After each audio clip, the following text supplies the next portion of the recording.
In today's aviation industry, we are used to instrumented landing systems, where we use ground-based systems. Increasingly in the regional market, we are flying under VFR conditions because the airfields today do not use instrumented landing systems.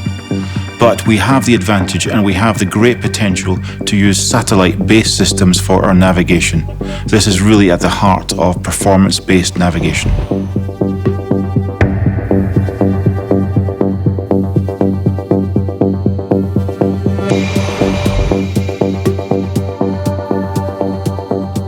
VNAV permits a straight-in approach as an instrumented landing.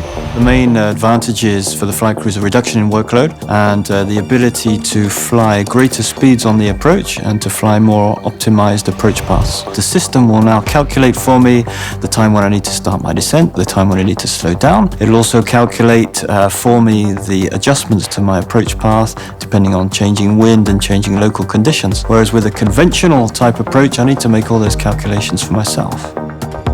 That has major benefits for the flight crew in that it's predictable, and major benefits for the company in fuel saving and time saving.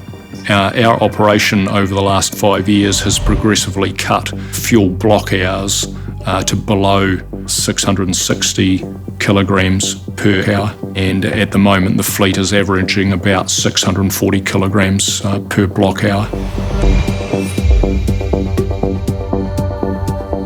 LPV approach exactly like fly an ILS approach, except that the sensor is different. Instead of receiving ground stations, you just receive the GPS signals with the enhanced signal thanks to EGNOS or WAAS to have more accuracy to allow the precision approach. ETR was the first company to fly LPV 200 approaches in Charles de Gaulle last year.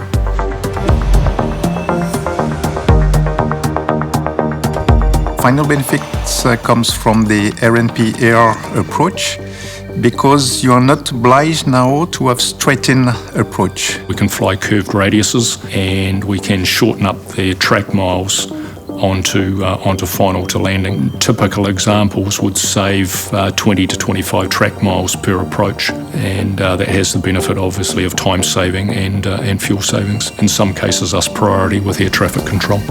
As an example, in the mountainous terrain of the South Island of New Zealand, we'll reduce our missed approaches in Queenstown using RNP-AR from approximately 60 missed approaches per winter to less than 5, with the benefit of reduced fuel, less passenger disruption, and less disruption to our schedule.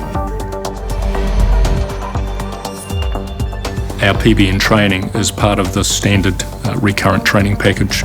We have also developed a Train the Trainer course, which we recommend airlines to choose in order to gain competencies and become quickly autonomous on this training.